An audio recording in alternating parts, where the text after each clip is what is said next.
nè xếp đòn đòn vào đi cháu.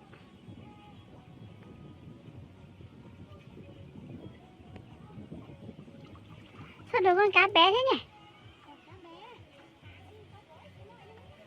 Sao được con 2-3 cân rồi.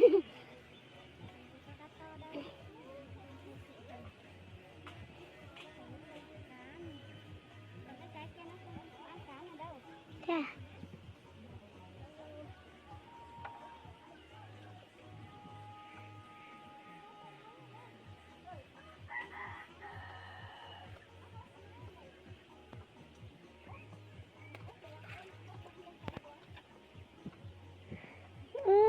Nó không ăn thì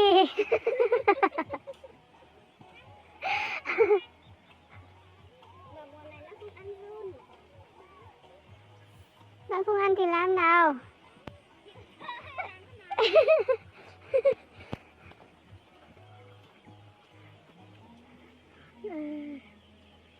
Non gì nữa.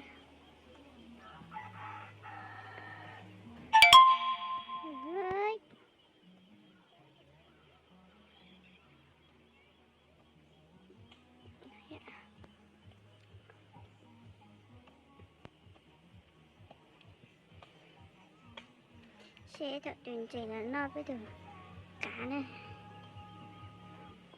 Chỉ nhân thật ra.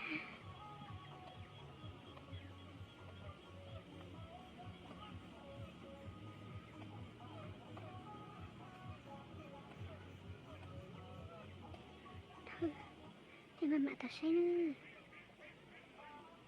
Thật xe nữa. Thật xe nữa của mình. Thì nó nữa.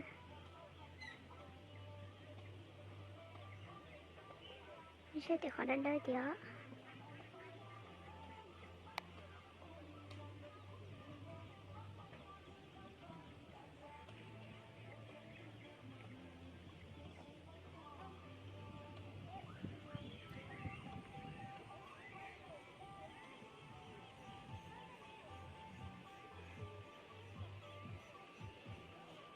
Nó không thèm ăn trôi.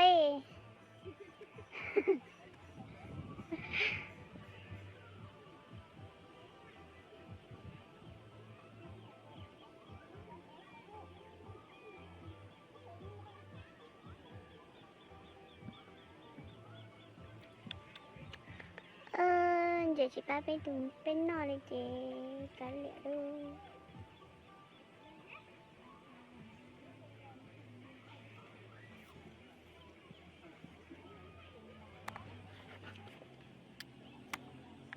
Tự ăn đi.